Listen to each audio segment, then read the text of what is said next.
good to go. There you go. Just a reminder, the mission of the Great Falls International Airport is to optimize transportation services and development in our region. The vision of the Great Falls International Airport is to maximize the airport's benefit to our region. As always, we welcome comments from the public. If you have comments throughout the board meeting, please stand, state your name and address, and your comments will be heard. We'll call the meeting to order. Commissioner Hartz? Here. Commissioner Kimbo? Here. Commissioner Smith? Here. Commissioner Baki? Here. Commissioner Evans? Here. Commissioner Hogan? Yes. And Commissioner Rooney is here. With that, we'll say the Pledge of Allegiance. I pledge allegiance to the flag of the United States of America and to the republic for which it stands, one nation, under God, indivisible, with liberty and justice for all.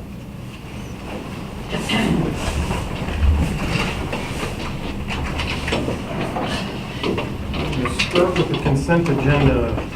The consent agenda is made up of routine day-to-day items that require board action, but do not appear to have a significant public impact.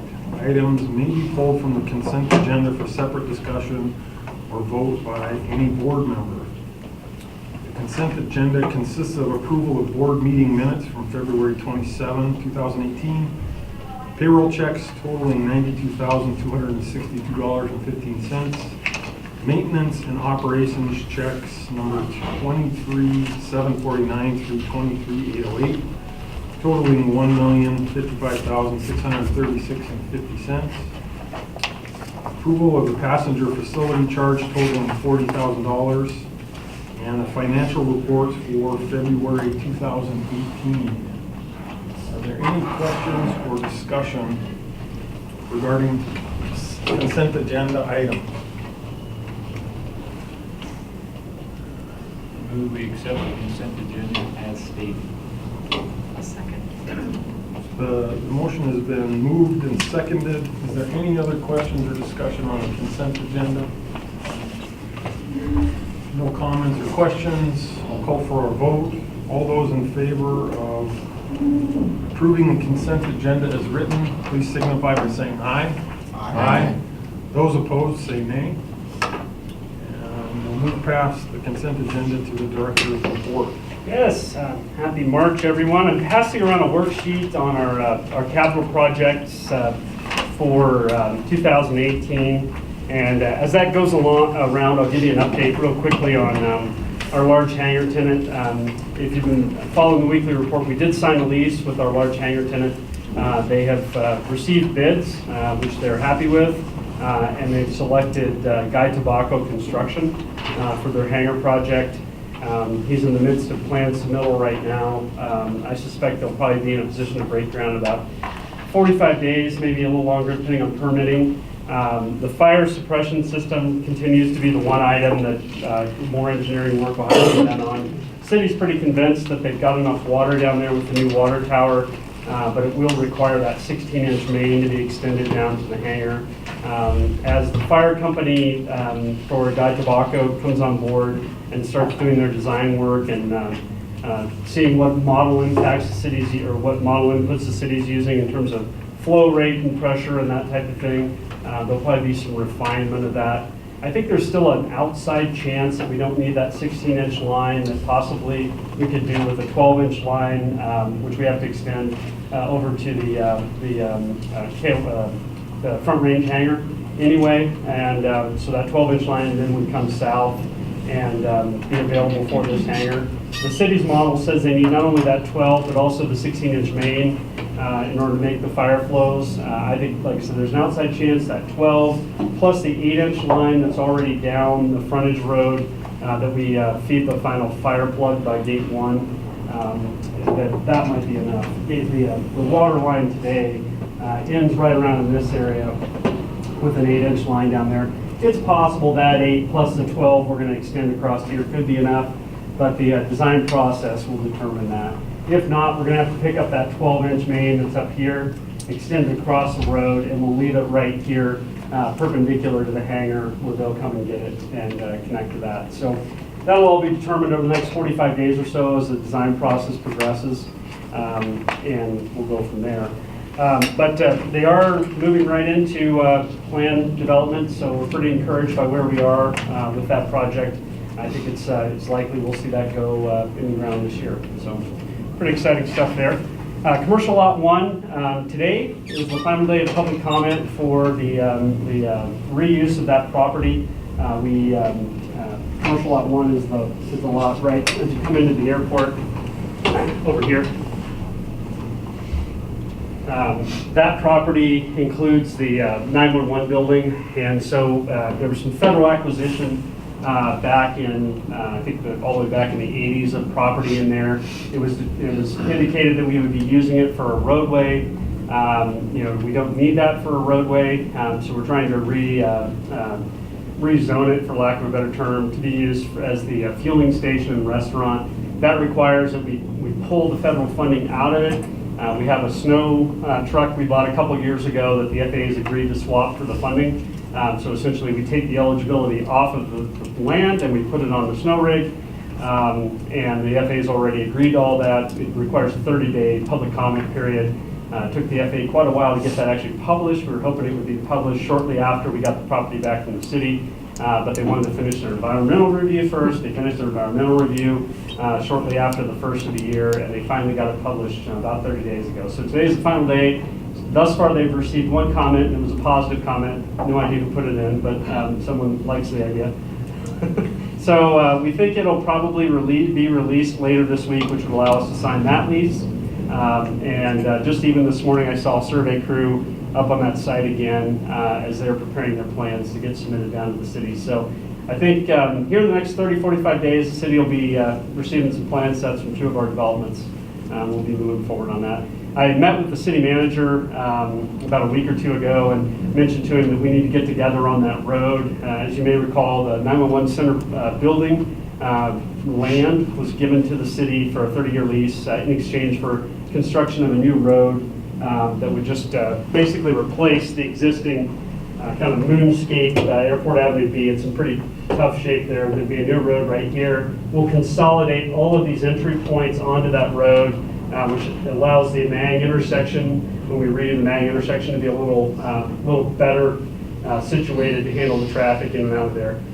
And so the developer of the commercial lot 1 is interested in working with the city to get that road developed. And so we, here's another one. Mass casualties. And so we'll have to get with the city on how we make that happen actually. So that's progressing also. Along with that same meeting, I talked to the city manager about the street assessment process. You may have seen in the weekly report where we did provide the city the Missoula briefing paper from their attorney with regard to impact fees. And the city, in our last discussion, the city manager had not read yet the Missoula talking points, but they seem to be indicating that they want to sort of veer off of the 7.5% administrative fee that we've historically paid and try to recapture the about the same dollar amount that we've historically paid. I think that's going to be problematic, as I said in the meeting, because the FAA most likely would see the street assessment as an impact fee, and we couldn't pay it all.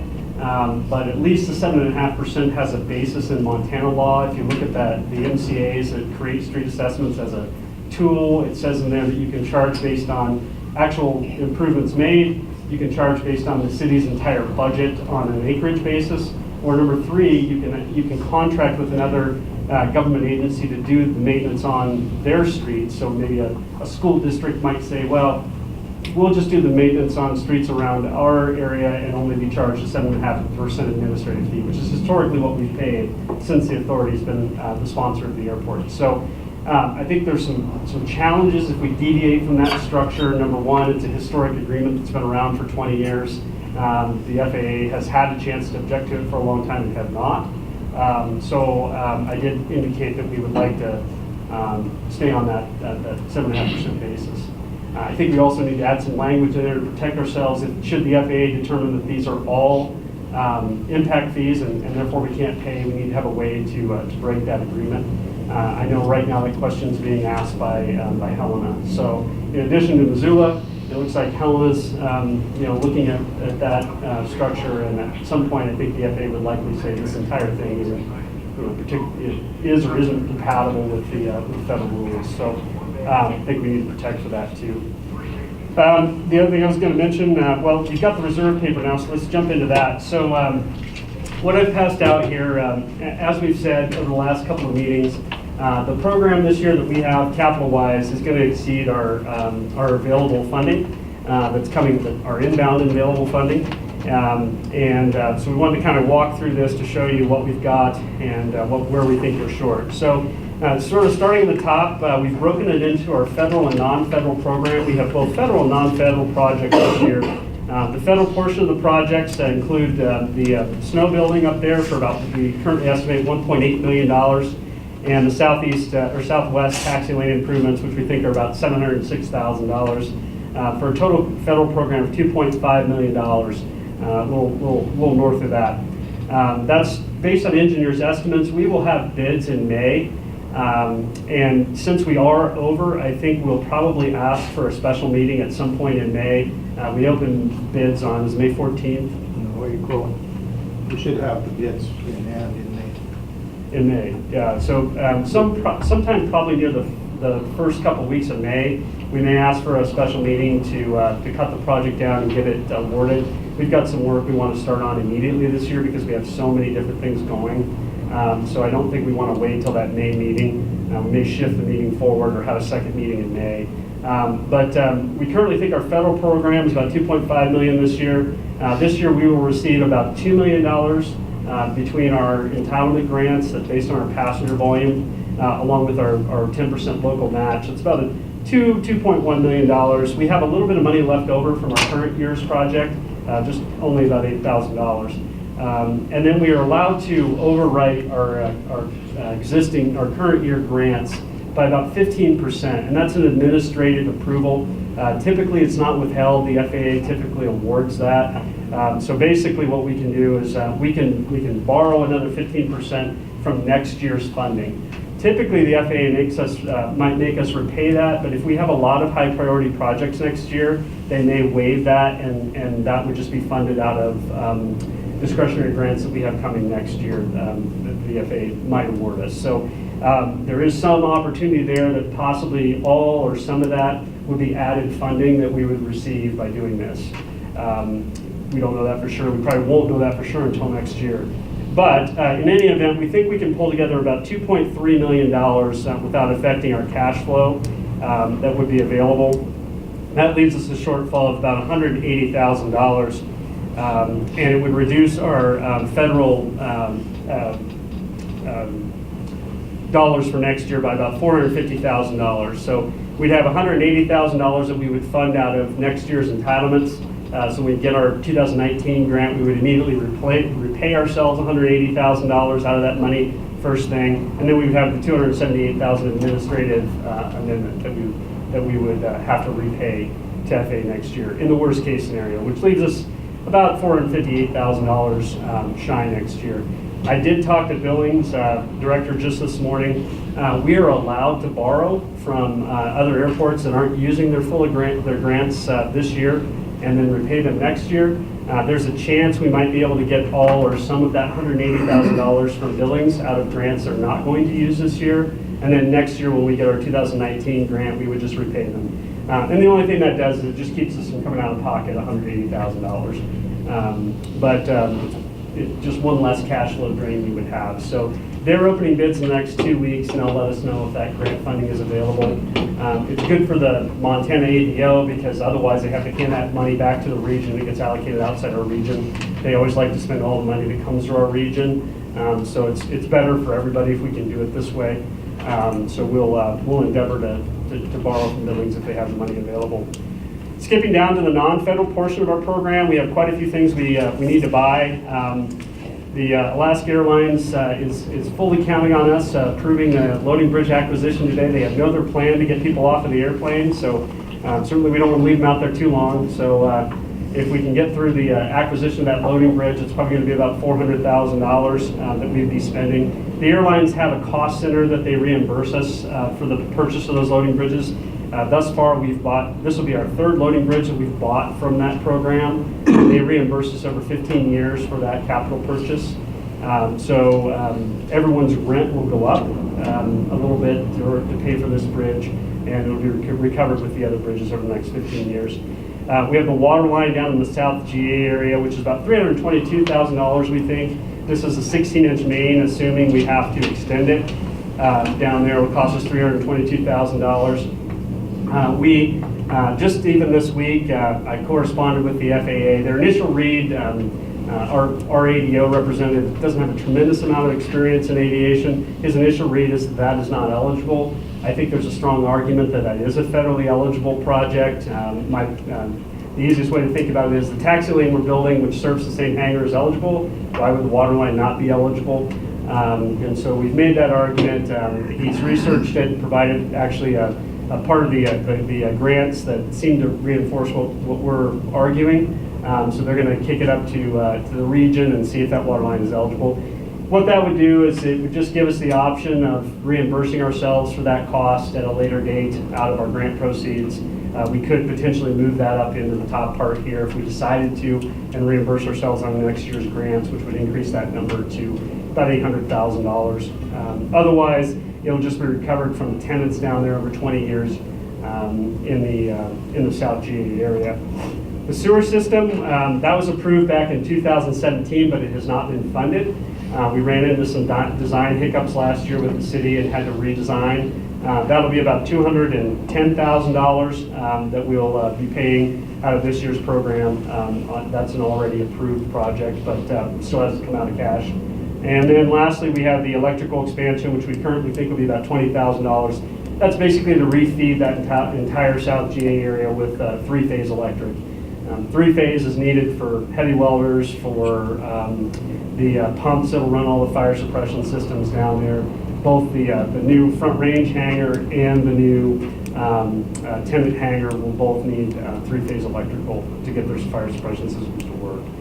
So that's a total of just about $950,000 in project funds that will be spent on the non-federal portion. To offset that, we have about $108,000 in TIF dollars that we hope to get from the city, which leaves us with a net outflow of about $845,000. So in total, we're going to have about, down below you'll see, we'll have about $1 million, $1,025,000 of outflows this year against reserves of $3,070,000. And so we think we'll end the year conservatively at $2,045,000 around in that neighborhood. We also have about $200,000 worth of amortized projects that the airlines are reimbursing us for with no offsetting expense. We amortize projects over a number of years. So we have about $200,000 out of inflow in that same period. So we'll probably end up north of 2.1 million, maybe even 2.2 million. And then we have next year, we'll get at a minimum that $180,000 repaid from entitlements to help build the reserves back up. So that would put us right around 2.2 that way. Again, I think we'll have about 200,000 in there from the airlines that'll help rebuild too. So we should be around 2.5 million at the end of next year. So that's just a basic summary. Several years ago, the authority board set an informal policy of about $1.5 million in annual reserves that we need, or in cash reserve we need to keep. We'll be in excess of that easily. We've also in the past said if we need to borrow some working capital, these are all shorter term borrowings where we're going to have significant hundreds of thousands flowing in next year. We would come back to the board and ask for permission to get some type of short-term working capital loan if we had to. I would remind you that at the same time all of this is happening with real cash draws, we also operate on a reimbursement basis with the FAA. So all of our contractor projects that are federally sponsored, we have to pay out and then get reimbursed. And how long is it taken right now, Maria, once we pay a bill typically from FAA to get money back? It's actually very quickly in 2 weeks. Yeah. So there's a possibility we might get a huge invoice. At some point in here, we might draw below 2 million for a couple weeks. We'll be monitoring that pretty closely to make sure we don't drop below 1.5. But it is possible, as we wait for those reimbursements, that we could drop below 2 million. Any questions on that?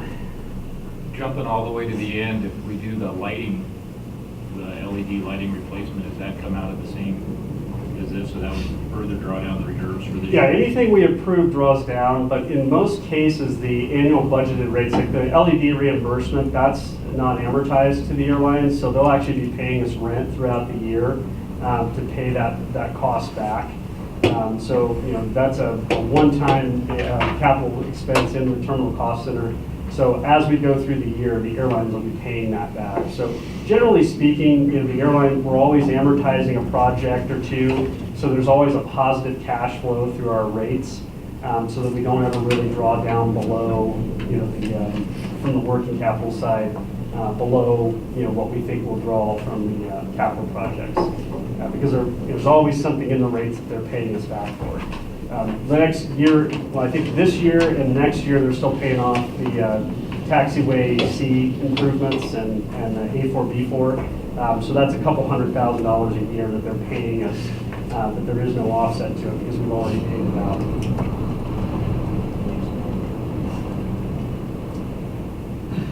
Any other questions on that? All right.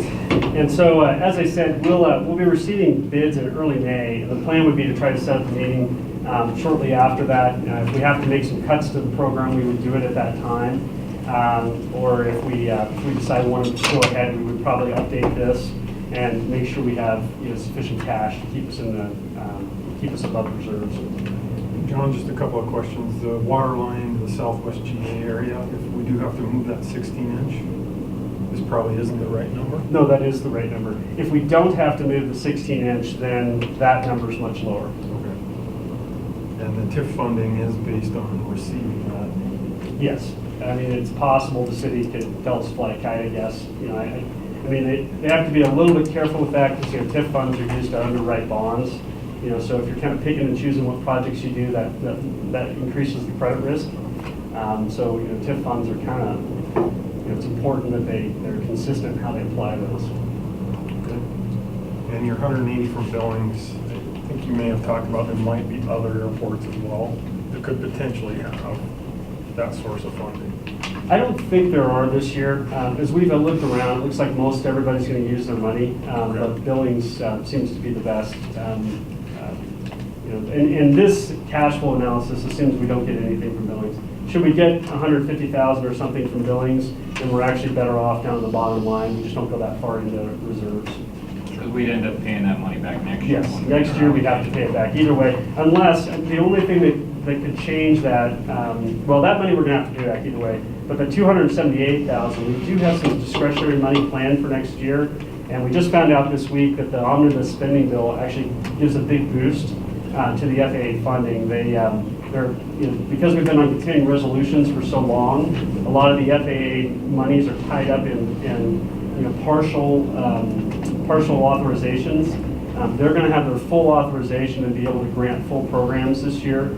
And so the thought is that they might be able to get out there and fund a little sooner some of the discretionary grant requests that they have in the region. So when we talked yesterday, it sounds as though the FAA might be willing to kind of cement some of the discretionary money for next year, so we have a better idea whether or not we would likely have to pay this 278 back a little sooner than we normally would.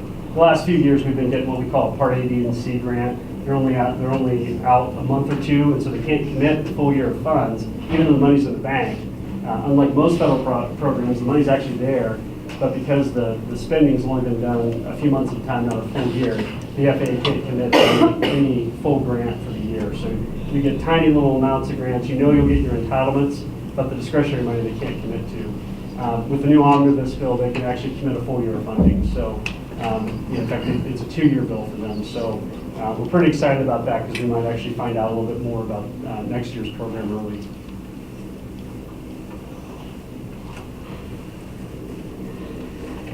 All the questions? We'll keep you updated on this as we get more information. That's one of the things we want to keep an eye on.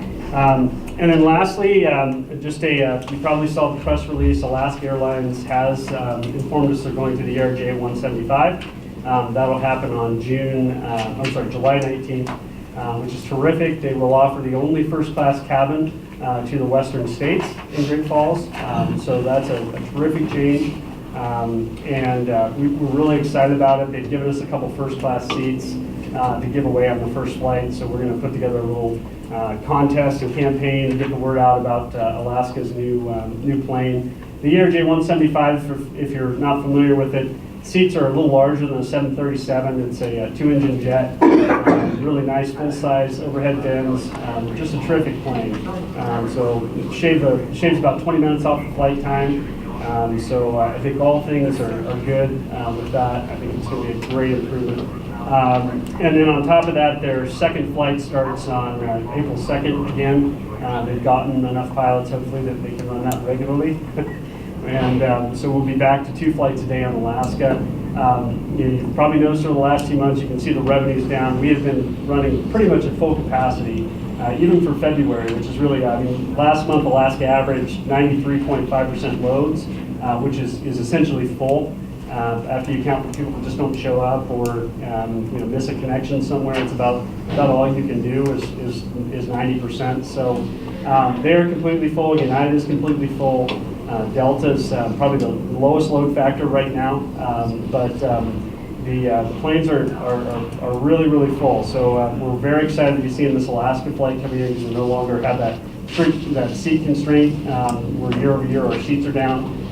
Starting in April. And in addition to that, you probably saw in the weekly report, United has added a 4th Denver flight all summer.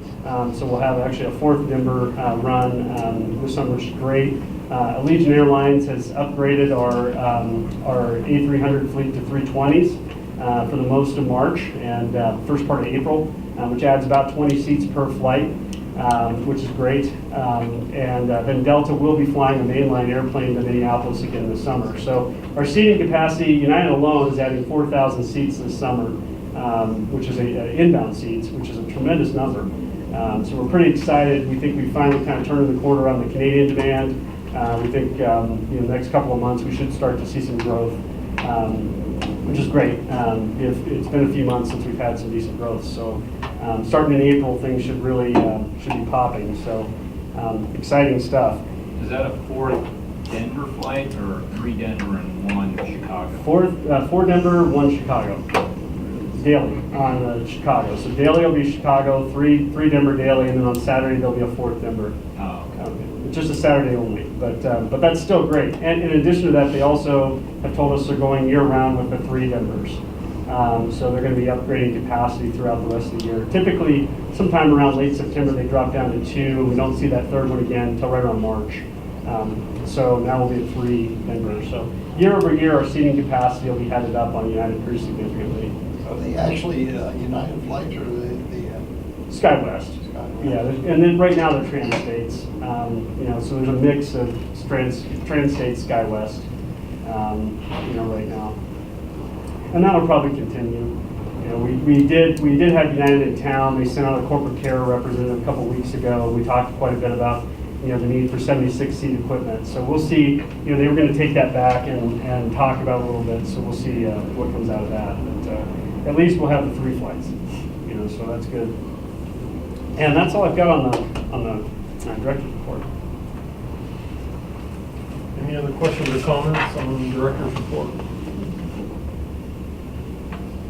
Well, we'll jump right into agenda item number 1, the loading bridge acquisition. Yes, over the last month, we've been in constant contact with Alaska trying to determine what to do with the fleet change.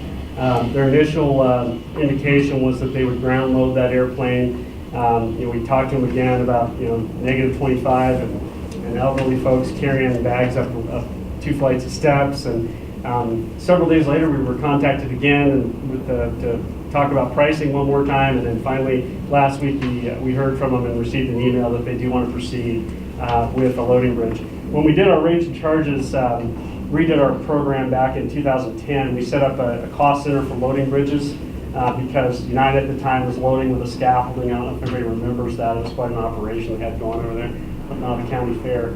But they had a scaffolding, kind of went back and forth up to the building with some tarps on it. When the wind blew it, it was just deafening. They wanted a loading bridge, and so we got them into a loading bridge. Alaska at the time didn't want to pay for everyone else's loading bridges, which is understandable. So we set up this new fee and put the loading bridges in there. And then Delta moved gates to be in the center of the building to our new gate, which we built the terminal remodel, and they ended up paying for a new loading bridge. And then now Alaska wants a bridge too. So it'll be about $1,500 a month, $1,550 a month that everyone will be paying once we add in the third loading bridge to pay for the bridge. We're about halfway through paying off the United Bridge now. It's been almost 7 years. We've got a couple more years in that to pay off the Delta Bridge, and then we'll have this brand new bridge in the mix for another 15 years as they repay that. Once all of them are repaid, we probably have a renovation or two we'll need to do at that point to upgrade the bridges, because they'll be 15 years old or so, new motors, new tires, that kind of thing.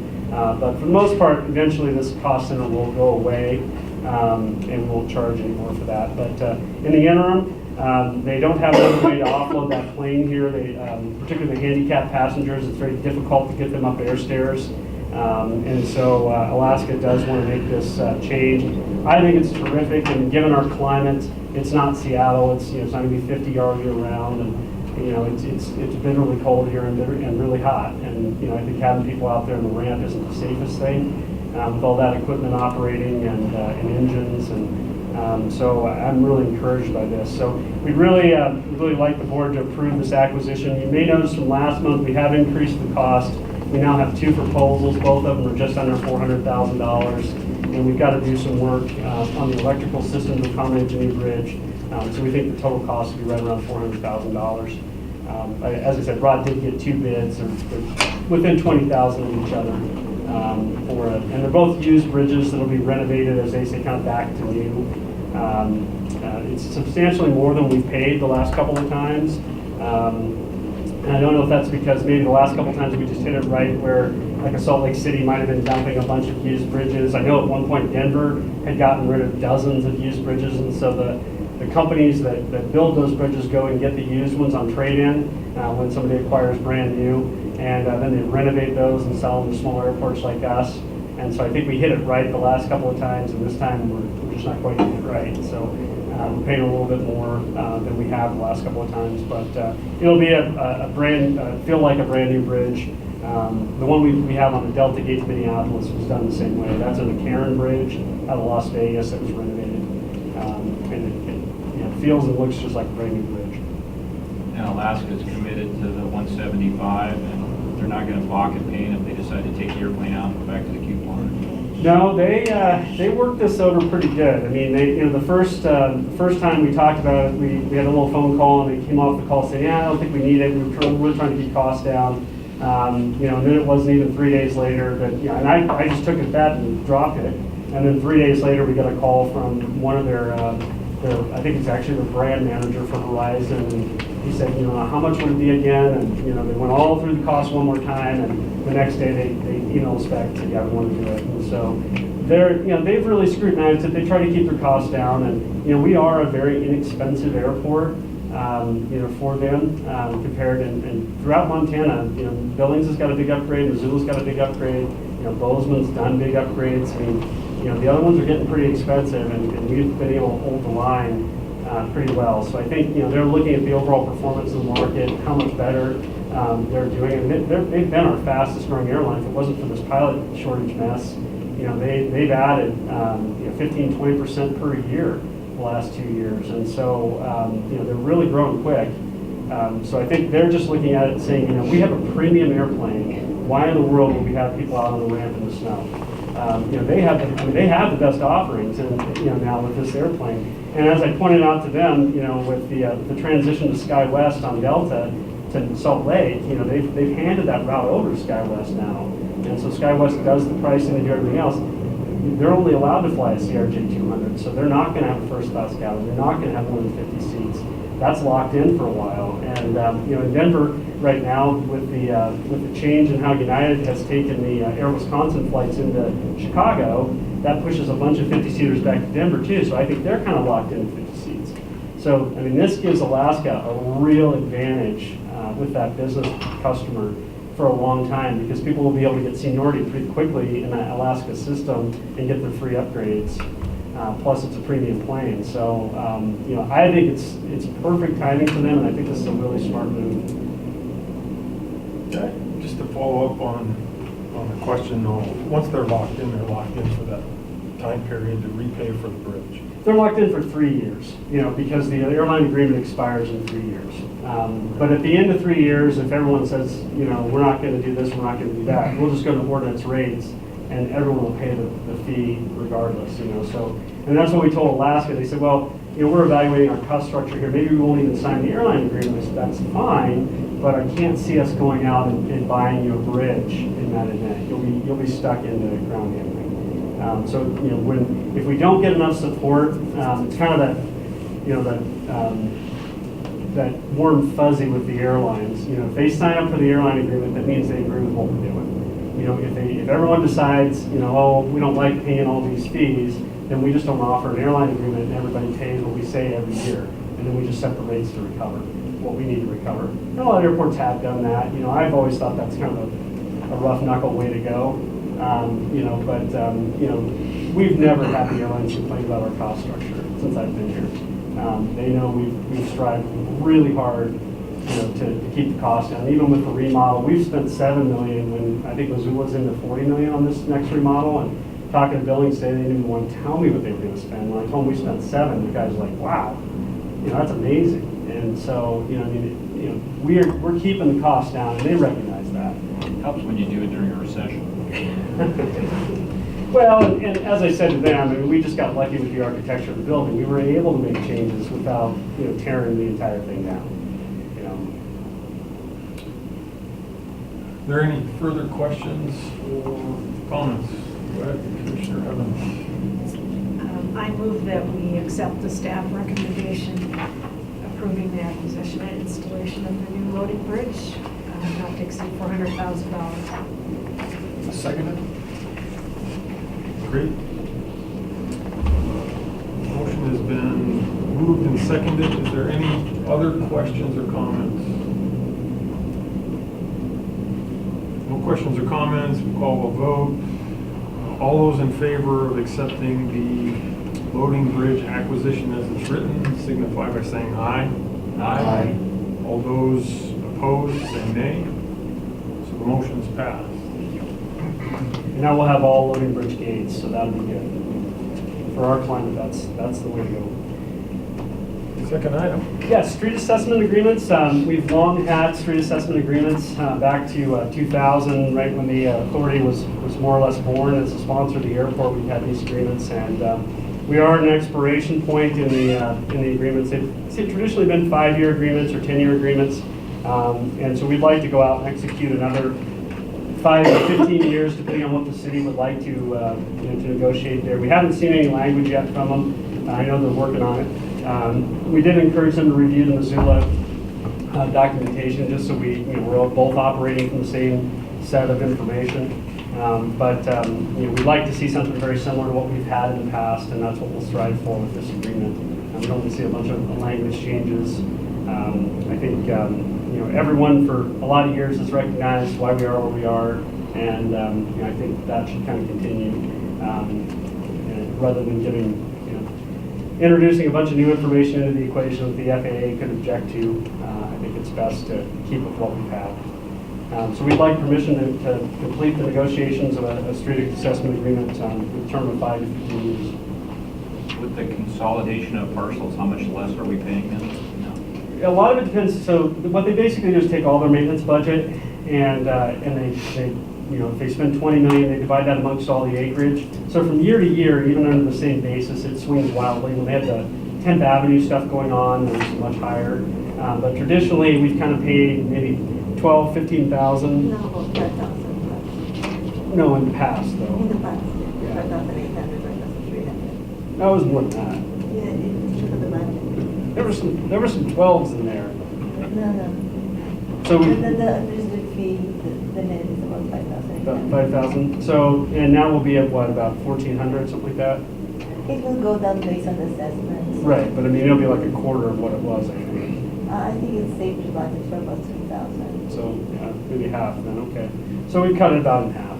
You know, and I know there were some higher ones in there, but, yeah, back during some of the major city programs. But, yeah, we've cut a few thousand out of it. You know, and I think that's part of the angst the city feels is, you know, that. But honestly, the way we had the parcels before was a real pain in the butt for us with, you know, dozens of parcels. Every time we would try to do a survey for a tenant, you're crossing multiple parcel lines, and the question becomes, am I supposed to vacate those? And, you know, how are those handled in the survey? You know, and now we have one large parcel for most of our property, so it's just much easier to do those surveys and site types of survey work for projects and things. So. We get rid of a lot of acreage when we consolidated parcels. No, you don't get rid of any. You just eliminate the project, the parcel lines. So if you can imagine, there's, you know, maybe 20 parcels that made up the main body of the airport, just how they were acquired, you know, from different landowners, or, you know, the military owned some, which they granted to us, and you know, just a lot of different parcels. And so what we did is when we did the last survey, we just surveyed the outside rather than surveying every one of those. We surveyed the outside and then had the surveyor consolidate everything into larger parcels. So that's my question. If it's based on acreage, and we didn't lose any acreage, we just consolidated parcels, how does our fee go down? The state law caps it at 200 acres. So you can only, you know, like the school district that might own a 1,000-acre parcel or something somewhere, they don't pay on the first 200 acres, and everything above that's, you know, gratis. So it's the way the city structures the charge. They do it on acreage. You can do it on frontage, but they don't do it on frontage. Am I the only one that looks at this and just shakes his head? I mean, we have statutes and laws that say you can't charge us. The city still tries to charge us. So we have two government entities just wasting a bunch of time talking about something that's already been defined. Just as a reminder, think 911 Center. It was the same issue. Yeah. There were a lot of regulatory issues there that were the authority was bound by. The city didn't understand. I think it's just an unusual construction for them to be constrained by federal law. It's just, you know, I mean, they're used to not having anything but Montana law to operate off of, and you know, there aren't many instances where they bump into federal law, you know, and so I think, and I've seen this in other jurisdictions. I mean, you know, the city, well, Colorado Springs. I mean, we were a city agency, and the city put together a stormwater fee, and you know, we told them we can't pay it. It's based on acreage and it's applied to improvements outside the airport. And you know, they were shocked by that and very upset because they were counting on us being a pretty large donor to that pool of funds. And that was an internal, an internal argument between us and the utility department. You know, and so eventually the city council interceded and said, well, you can't pay that. There's federal law. But I think it's pretty typical. Cities just don't, they're not used to being constrained by things like this. And in our discussion last week, I thought one of the aha moments for Greg was really when I said, you know, look, the feds have given you all this land, you know, for nothing, you know, and the same reason we don't pay property taxes is the same reason they don't want us to pay impact fees. They've given you this economic tool for free, and they just don't want to see you draining it. You know, they want to see you maximizing it. You know, and the rules don't just apply to this city; they apply to every city. There's 300 jurisdictions that have an airport. Can't believe they fuss out over $2,000 a year. That seems pretty. I think it's closer to 4 or 5, but No, I mean less. yeah, 2 or 3 grand no, less a year. and they would like to just see us pay more. I think if we, you know, I mean, they would like to see us pay 12. It's kind of the number I've heard them say. You know, and the fact is, at that point, we're out on a scaffolding without any support. You know, there's not anything we can tie it back to and say this is why we would pay that. You know, every jurisdiction tries this one way or another, whether it's police assessments, whether it's stormwater, whether it's parking assessments, whether it's, you know, street assessments. You know, they all try it sooner or later. Lighting assessments, I've seen those too. And if the money's used off the airport campus, and our situation is a little bit worse because not only do we have the no impact fee world of the FAA, where they say you can't pay impact fees that are used off campus. We also have the 1995 agreement that says in addition to that, they're supposed to be maintaining our road.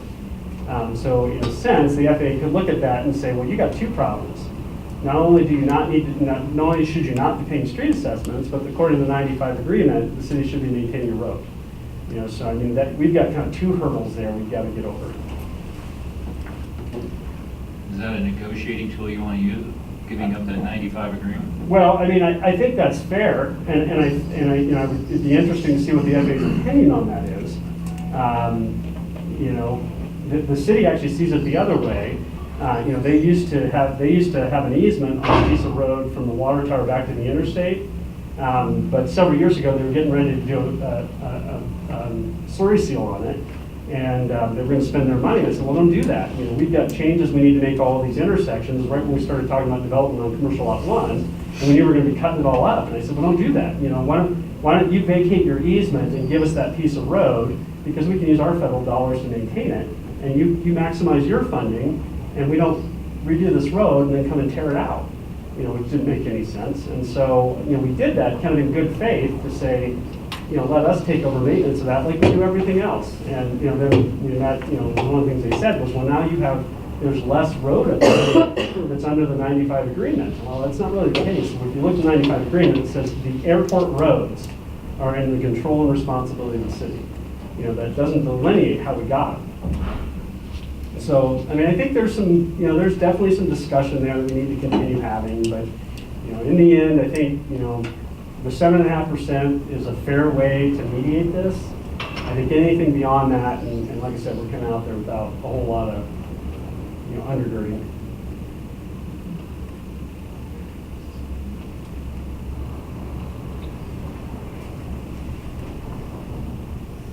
Nothing, Sean? Seemed like it was coming on. If there's no other discussion, I'd look for a motion on the item. A motion to accept staff recommendation of negotiating with the Second. Motion's been moved and seconded. Is there any other discussion, comments, or input? No comments or questions? All those in favor of approving the street assessment agreement extension, the negotiations of that, please signify by saying aye. Aye. All those opposed say nay. The motion is passed. Third agenda item, water main extension. Yes, this pertains to that 16-inch water main that we will likely need to extend. Again, it takes off from the SRE yard up here and extends underneath the road. And we would take it down the frontage road a ways. That 16-inch main over time would likely be extended on down that frontage road. But the initial phase, when we get it to here, the developer will be taking it down to their hangar. Just this week, we've been working on the airport layout plan amendment that we're going to have to submit. The airport layout plan is sort of our master plan drawing that the FAA maintains, indicating what we plan to build. Because we've shown, we now have this large hangar here, we'll have to modify the ELP to show this large 40,000 square foot hangar here. In addition to that, we can fit two hangars next to that of similar size. And so we're going to modify the ELP to show 3 large hangars there that we could develop in the future. You're all aware of the U.S. Forest Service project that we submitted information on, which they also want a 40,000 square foot hangar. C-130 is a very similar sized airplane. In the end, it was 737. And so we have the ability to build 2 more sites there. Anything larger than a 28-foot tail height now requires a foam deluge system, which is going to require that 16-inch main. In fact, even smaller hangars now, the size of 140 by 130, has to have a massive deluge system. That one needs a 12-inch main. So these big hangars now require big infrastructure. And having these 2 hangar pads that'll have a Group 3 taxi lane next to them and the water and the electric in place is a great marketing tool. I contacted a company this last week that does commercial aircraft conversions into paramilitary planes. They also do paramilitary conversions into civilian planes, and talk to them a little bit about these hangar pads and if they would have future interest. So there are a number of companies out there that would have an interest in something like this. And so it does give us a really nice site to have all these things coming together at the same time. Group 3 taxi lane, large water mains, phase 3 power, 300 good flying days a year, and our proximity to the Canadian border with the foreign trade zone. So I think it is a valuable commodity having what we'll have down there. It is going to cost about $300,000 to get that water main down to here. Again, that's going to support this 20 acres of development we have in the future. So even though it's needed for this hangar, it'll be used in the future. That 16-inch main would become the backbone of the water infrastructure in this area. And we would loop to it the smaller lines in order to have the looping requirement that the city has for us to maintain. So we would recommend to the board that we go ahead and build that 16-inch water main with a cost not to exceed $300,000. Just this week, we got some new estimates where we think we'll be slightly above that. But the plan is to true all of that up when we get the bids in May and come back and get all the appropriations figured out. Hopefully some will be under, some will be over, and we're going to true it up at that point. Otherwise, we're just going to continue to chase this every time we get an engineer's estimate in, which doesn't make any sense. So we'd recommend the approval of $300,000 to build that water main.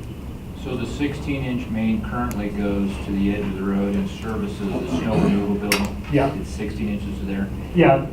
Several years ago, we brought all the utilities down from around the jail, and that was part of the original SRE project. And we did that for several reasons. We wanted utilities to the GA development that we had planned, which we now see realized. And we also stubbed it across the frontage road to our retail development pads. So if we ever have a project on the other side of the highway, we have about 500 acres over there. The utilities are already stubbed across the street. So when that big event center comes to town and they're looking for a location, or the next big Costco comes to town, they actually really liked our site when they came to visit. That we've got pretty much build-ready sites. Where's all the water come from? This one tower? This tower gets knocked down this year, and there'll be a bigger tower. When you leave today and you go past the town pump, look over to the right, and they're actually already constructing over there. It goes right behind the town pump. Bigger water tower.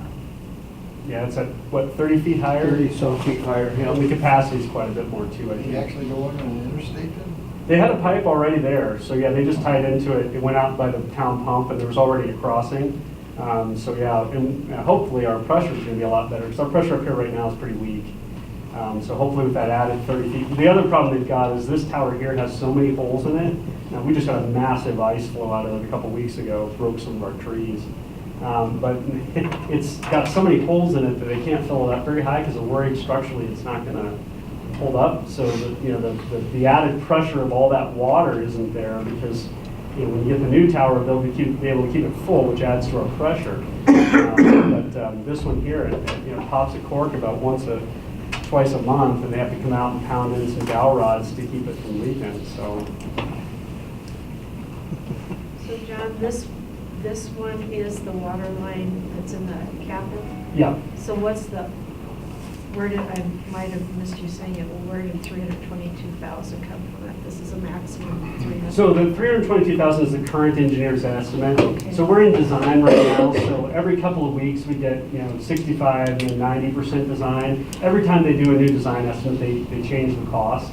So just this week we went through plan review and we got a new cost estimate. So they now think it's 322. Okay. So rather than chase that through design and come back for authorizations for the next 2 meetings, our thought is let's come back in May when we have bids in hand, and then we'll fix all of the award amounts. I'm sorry if you already said that, I might Yeah. have missed that. No, it's just, like I said, this year we've got, usually we have one big project. This year we're death by 1,000 ducks, and we've got tons of little projects, and so, every one of them is the estimates are changing every time we sit down and look at the design update. So, again, rather than chase all that, our thought is let's get bids in hand in May and then come back and actually true it to the actual amount. Okay, when we, excuse me. No, you're fine. When we were talking about this sheet, you gave the impression that the 322 may, you know, a 16-inch line may not be necessary. It may not be. So, on this, are we saying, to hell with it, we're just gonna do 16 anyway, or? Well, you know, either way, we need to advance the design because we would bid this in 2 weeks. You know, so the bids will go out, everybody will bid it, and we'll get bids back in, you know, sometime in May. So this is an optional schedule in our bid structure. In the interim, Carson and his team, the engineers he's got on his hangar, will be working with their fire engineer to figure out what lines they need. They obviously don't want to extend a 16-inch line unless they have to, because that's going to cost them a bundle. You know, so ideally, they'll be able to make it work with an 8 and a 12, and then we just wouldn't award this schedule. Okay, But we've got to bid it, otherwise we'll miss the window, and won't be able to get them in this year. okay. How long of an extension is it? 2,000, 3,000 feet? Oh, no, it's only, what is that, 300 feet, Yeah, I 400 was gonna feet? say like 400 maybe, or maybe a little bit more. It's just a one It's not well, a very- big hole to get a 16-incher in there, because you have to tear that back now, and And if they decide that they only need a 12, do we even need to make that extension, or are you just going to go off south? now, if we only need the 12, we'll just pick it up, because we have to loop the 12 back to Lauren's hangar across the way anyway, and that's part of the SRE project anyhow, because the city won't let us, because of water quality concerns, we're always dead in lines, they won't let us continue without looping the system. So the 12 is going to get looped from that fire hydrant down there anyway. So if the 12 works, what they'll do is they'll go down to the fire hydrant and they'll pull the 12 across. Or we'll actually do that, and that'll feed all of the hangars that are going to be built. The small hangars, there's about 8 of them right here. So, you know, we'll be doing that. And then if the 12 works for them, they'll tie into that 12, and then they'll go up to the fire hydrant just above it and grab the 8, because there'll be 2 ladders coming in, one down from the SRE and one across from these hangars. And so they'll be able to grab the 8 and the 12. And so the fire consultant thinks that might be enough water, but they're really going to have to get in and model it during design and ensure, you know, part of it is how big a pump you can use. You know, you can have a bigger pump, might pressurize the system better, but will it suck too much of the water out of there that it's not available if you don't have a bigger line? It's all that engineering that's got to be done in design of the hangar, and then approved by the city, obviously. So if they use the 8 and the 12, how much of the 322 will we actually need to spend? I don't think very much. I'd say at that point, you're probably $40,000 or $50,000 to finish that 12-inch down. And that 12 will be used by, you know, eventually all of those 8 hangars or so that go on the GA area that we already had planned with Red Horse 1 and Red Horse 2. It'll carry Gray's hangar, will get fed by that. Even Lowenboro will use that, you know, over there. So, I mean, the 12 we have to do anyway. There's going to be a bunch of tenants that use that. But the 16, if we don't have to do it, then I'd say probably 240 of that, you know, probably we would save at a minimum. So, but like I said, unfortunately, given the timing of everything, you know, we've got to bid it now, otherwise we won't be able to get it in. Unknown future growth, would it have to be 12 or would it be 16, or would it be better off doing 16 for future growth?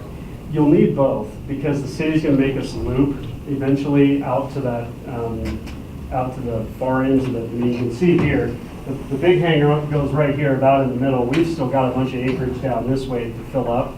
You know, so I think eventually it doesn't make sense that, you know, we're going to have to loop it with something. There's no sense in chasing another 8-inch all the way down here when the 12 can come right along here and feed this way and then connect it to we might be able to neck that down to 12 up here, you know, after, you know, sometime. But then again, the city might want to keep it at 16 and go down further, and they might pay that difference. It's hard to say. Eventually, you'll probably need both those lines to complete a loop, because the one line is heading right into where the other line is. The city paid to upsize that 16-inch that we put in a few years ago. We were gonna put 12 and they paid for the additional money to get it to 16, so I'm kind of thinking they would want to continue the 16.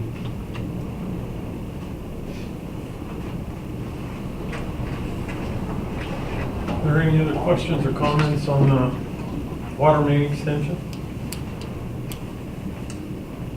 I move we accept the staff recommendation. Extend the 16th. I'll second.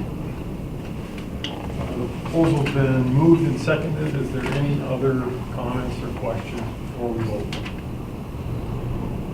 No comments or questions?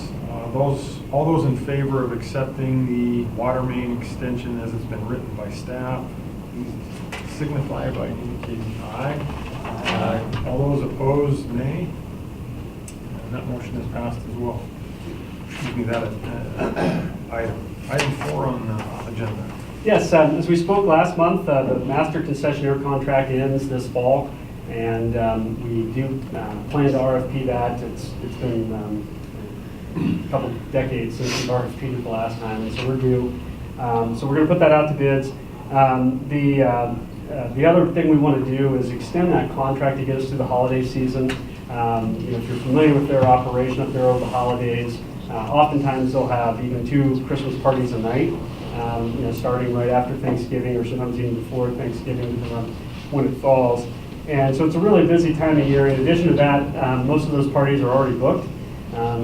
And so they've taken some commitments for this upcoming holiday season. It's just better if we get ourselves a long lead time for the holiday season to get through with the current team. And if we do have a transition, do that sometime in the early part of the year when business is slow and there aren't many weddings or meetings up in that area. So what we would like to do is extend the existing contract with this motion through February of 19. That gives them 4 or 5 additional months as we put out the RFP probably in the next month, begin to look at the next contract. That'll give them plenty of time to figure out what their transition will be. When we get them, the successful bidder in place, that'll give them months to figure out staffing, to figure out how to begin booking weddings for that upcoming spring season. We'll have that selection ideally done by September, and that'll give them a number of months to get their team in place, start booking those weddings and meetings, and not have an interruption in business. So what we would recommend is that we proceed with a contract extension with Air Host and to get them through February of 2019. Any questions or comments? Seems straightforward. That's probably the easiest one we've done. I move we accept it before I think of it. I'll second. The item has been moved and seconded. Are there any comments or questions regarding the agenda item? No comments or questions. All those in favor of passing the agenda item as proposed by staff for the master concession contract extension, please signify by saying aye. Aye. Those opposed, nay. That agenda item is passed as well. That ends the agenda items. Are there any airport board comments? Commissioner Arndt? No. Commissioner Kimball? No. Commissioner Smith? None. Commissioner Bachman? No, sir. Commissioner Evans? Commissioner Holden? Good luck with the city, John. Good luck. Oh, come on, it's just $2,000. I think it's more than that. I think it's the city. John was successful on the 9/11, so I'm sure it'll happen. It just takes some time. It won't be as easy as it seems.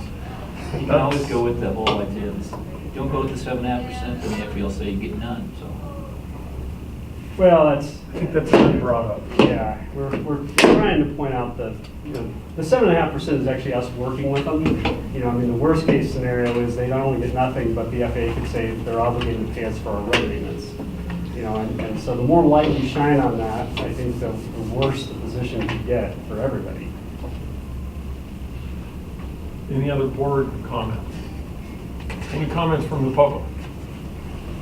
No comments from the public. With no further business to come before the board, I declare this meeting adjourned. If we could take 5 minutes, and then we'll start the work session. 2:04. 2:09. Pretty close.